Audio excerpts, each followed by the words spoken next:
సమాజానికి చేసినటువంటి సేవను మర్చిపోకుండా ముందు తరాలకు అందించాలనే ఉద్దేశంతో ఈ కార్యక్రమం చేస్తూ ఉన్నాం. ప్రొఫెసర్ జయశంకర్ గారు ఎప్పుడూ ఒక మాట అనేది, తెలంగాణ ఉద్యమం అయిపోవాలి, తెలంగాణ రావాలి, వచ్చినాక నేను మాత్రం ఖచ్చితంగా సామాజిక తెలంగాణ సాధన కోసం, బీసీ బిడ్డల కోసం ఉద్యమం చేస్తా అని వారు పదే పదే చెప్పిండ్రు. ఎన్నో సందర్భాలలో మాట్లాడినటువంటి సందర్భాల్లో కూడా వారు చెప్పిండ్రు. ఒక పక్క గ్లోబలైజేషన్ ఎఫెక్ట్, ఇంకొక పక్క ఉమ్మడి రాష్ట్రం ఎఫెక్ట్, ఇంకొక పక్క కార్పొరేట్ సంస్థలు పెద్ద ఎత్తున వచ్చి మొత్తం వృత్తి పనులన్నీ ధ్వంసం చేసి గ్రామీణ వ్యవస్థ అంతా నాశనం అయిపోయినటువంటి సందర్భంలో ఒక సామాజిక విప్లవం రావాలి. భౌగోళిక తెలంగాణ సాధనతో పాటు సామాజిక తెలంగాణ సాధన అనేది మనందరి ధ్యేయంగా ఉండాలని పలుమార్లు చెప్పినారు. వారు చెప్పినటువంటి రికార్డింగ్స్ కూడా చాలా ఉన్నాయి. ఇంటర్నల్గా అనేక మంది మేము మాట్లాడినప్పుడు వారు ఒకటే చెప్పేవారు, తెలంగాణ రాష్ట్రం రాకముందు మనం ఏ అంశం ఎత్తుకున్నా కూడా ఒక డీవియేషన్ లాగా ఉంటుంది, కాబట్టి రాష్ట్రం ఏర్పడ్డ తర్వాత మాత్రం ప్రతి ఒక్క సెక్షన్ ప్రజలకు న్యాయం జరిగేలాగా, అది మహిళలు కావచ్చు, దళితులు కావచ్చు, గిరిజనులు కావచ్చు, ఆదివాసీలు కావచ్చు, మైనారిటీలు కావచ్చు, మైనారిటీ ముస్లిమ్స్ కావచ్చు, మైనారిటీ క్రిస్టియన్స్ కావచ్చు, మైనారిటీ సిక్కులు కావచ్చు, ప్రతి ఒక్క వర్గానికి సంబంధించి అగ్రవర్ణాల్లో ఉండేటటువంటి పేదలు కావచ్చు, స్పోర్ట్స్ మెన్స్ కావచ్చు, బీసీ బిడ్డలు కావచ్చు, ప్రతి ఒక్క వర్గాన్ని మనము భూతత్వంలో పెట్టి చూసి మరి వారి సమస్యల్ని పరిష్కరించేటటువంటి బృహత్తరమైనటువంటి బాధ్యతను ఎత్తుకోవాలని చెప్పి పదే పదే వారు చెప్పేవారు. వారు చెప్పినటువంటి దానికి అనుగుణంగా ఇవాళ తెలంగాణ జాగృతి కార్యాచరణ ఉన్న విషయం మీ అందరూ కూడా గమనిస్తూ ఉన్నారు. గత 10 ఏళ్ళుగా రాష్ట్రం ఏర్పడ్డప్పటి నుంచి ఇప్పటి వరకు కూడా అనేక కార్యక్రమాలు చేస్తూ వచ్చినాం. ఇప్పుడున్నటువంటి సందర్భంలో జై తెలంగాణ అననటువంటి ముఖ్యమంత్రి ఉన్నటువంటి సందర్భంలో ఖచ్చితంగా తెలంగాణ జాగృతి లాంటి సంస్థలు ఇంకా బలంగా పనిచేయాలి. జయశంకర్ సార్ యొక్క ఆశయాలను ముందుకు తీసుకొని పోవాలి.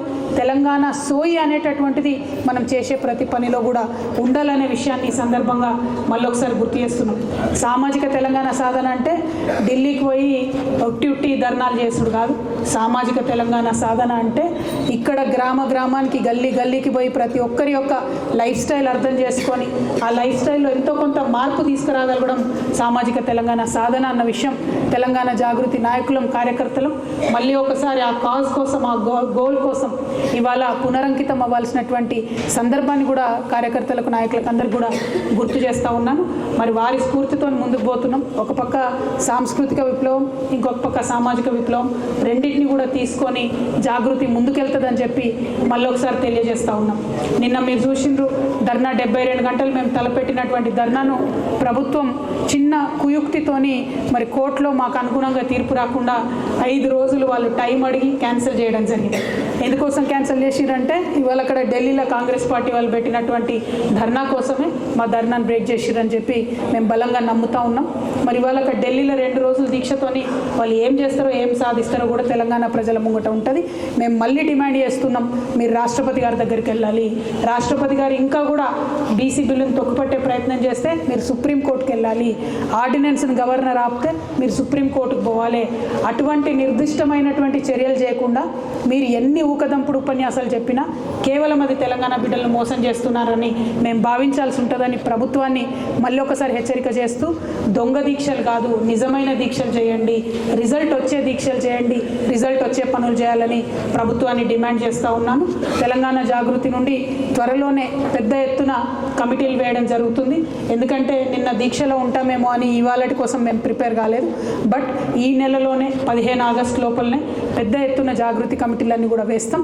ఇదివరకు ఉన్నటువంటి శాఖలతో పాటు ఇంకా కొన్ని శాఖలను మేము ఎంచుకున్నటువంటి ఇంకా మైక్రో లెవెల్లో పనిచేయాల్సినటువంటి రంగాలకు సంబంధించి శాఖోపశాఖలుగా విస్తరించే విధంగా తెలంగాణ జాగృతి కోసం ప్రణాళికలు సిద్ధం చేసి ఉంచినాం.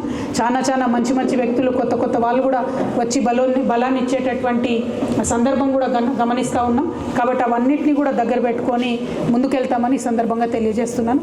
Thank you. జై తెలంగాణ, జై జాగృతి, జై తెలంగాణ, జై జాగృతి.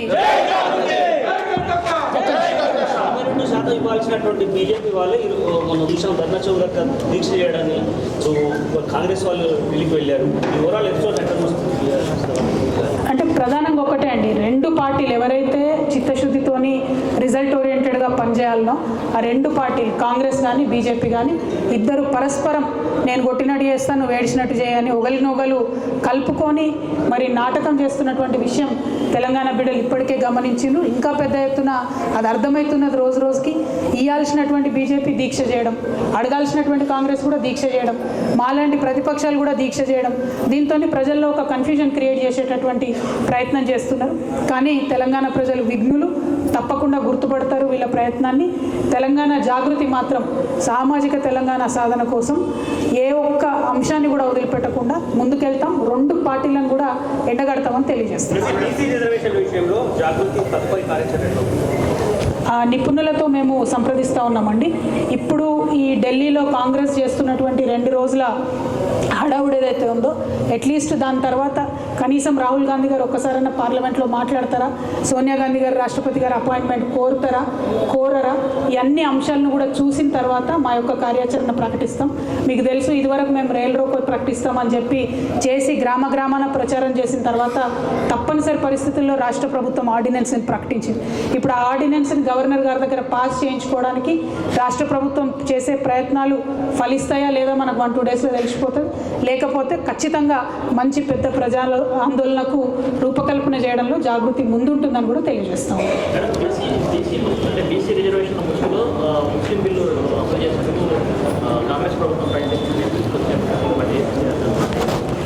ఇప్పుడు బండి సంజయ్ గారు అట్లా మాట్లాడకపోతే విచిత్రం, మాట్లాడితే ఏముంది, వాళ్ళు డే 1 నుంచి అదే చెప్తున్నారు.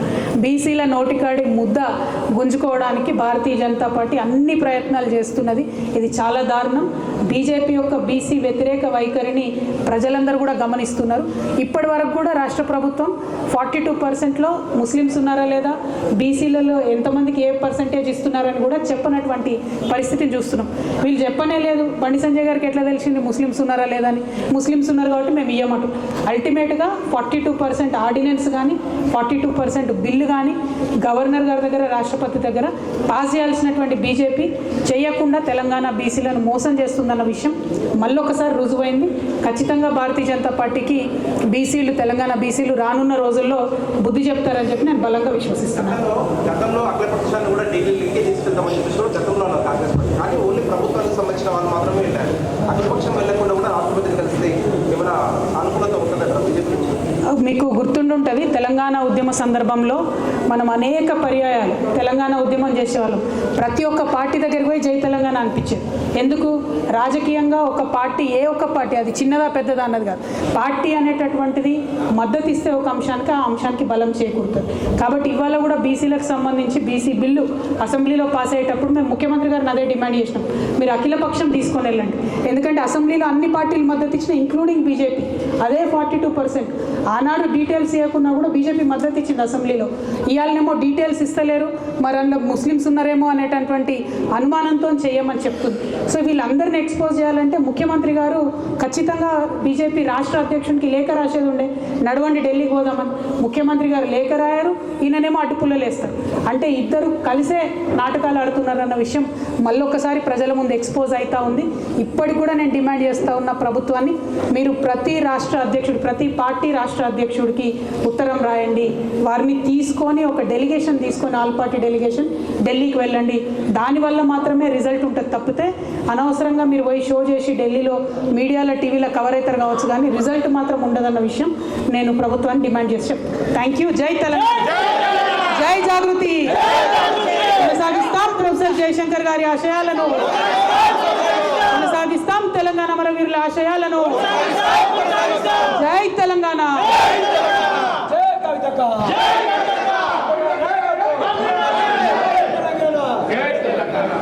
మీడియా మిత్రులు ఇక్కడ చిన్న ఇంటరాక్షన్ కోసం ఇట్లా చేస్తున్నాయి, చూసుకో, క్లీన్ ఉందా చూసుకో. Hi everybody, this is Kiriti Damaraju. Like, share and subscribe to Saira TV.